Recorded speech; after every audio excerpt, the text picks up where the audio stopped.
For those $47 billion can be put to much greater use. I'm going to have plenty of questions for Ed Gillespie. I want to ask you some questions. You just talked about the president and that it's not fair for rich people to pay a lower tax rate than middle-class people. The president introduced his or released his tax returns this week. It turns out that he paid a tax rate of 20.5%, which is a lot less than the 30% he talks about. And yes, it is lower than what his secretary pays.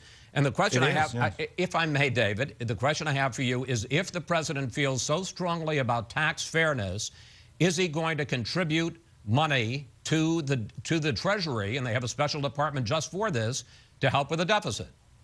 Listen, Chris, first of all, the reason that his tax rate was so low was in part because 22% of his income was donated to charity, mostly to these Fisher houses around veterans hospitals. So Mitt Romney contributes a lot to charity as well. That's not the issue. That's fine. Not quite. Yes, but there's no proportionality there. But here's the larger issue.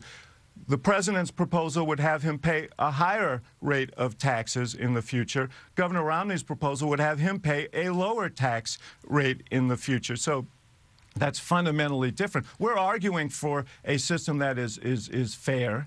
He's arguing for a system that would exacerbate the great gaps that we have in our system today. So I take it then he's not going to contribute money to the Treasury to help with the deficit. Listen, that's not the way we operate our tax system, okay? We don't run bake sales. It's not about volunteerism. We all kick in.